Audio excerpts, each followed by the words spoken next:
Alright, mhuri yeZimbabwe, tasvika pano pamusha watasvika uri kubatwa basa naChief Mboma. Ndofunga muri kuvaona, tinavo varimo mubasa ravo. Right, panapa patasvika pane mwanasikana ari kurwara nechirwere chatichatsanangurirwa kuti munzwe ende kuti pavakasangana naChief Mboma zvakamira sei uye zvakafamba sei. Mama makadii? Makadiwa mwana tiripo. Mungakwanisa kutitsanangurirawo here kubva zvakaitika pamwana kubva pazuva rekutanga?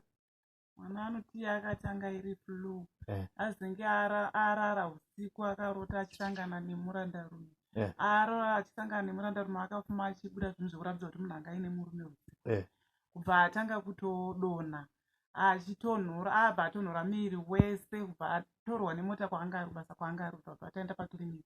Taenda pakiriniki ndobva vamubaya mainjection ndobva vamupawo maantibiotics nemapirisi vamwe walemba. Hazvina kuita zvakanaka, zvakatoramba zvichitoita wese.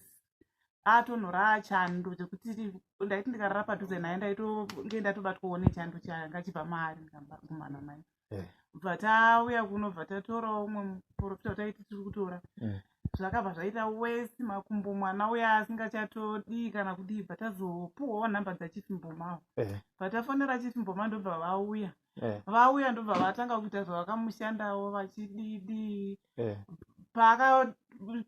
Paakatanga kushandwa naChief Mboma vachimupitiridza nekumushandira akabva aita zviri nane chaizvokuti akutokwanisawo kubatanidza maoko anga asingagoni kudai maoko ake. Makumbo anga aine maduzu iwayo zvaakutoita zvichichinja kusvika patiri nhasi. Zvinhu izvi mungazivi kuti zvaane nguva yakareba sei? Nonga nhasi zuva rechi5. Nhasi nderechi5 kana kuti 6. Alright. Ndofunga mazvinzwira muri yeZimbabwe.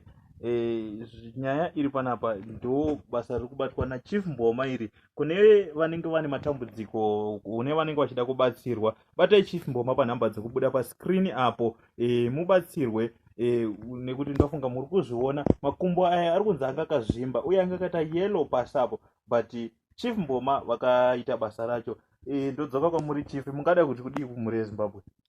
Right, ine kumhuri yeZimbabwe ndinotaura ndichiti vane matambudziko akasiyana-siyana uyai muchibatsirwa zvakasununguka.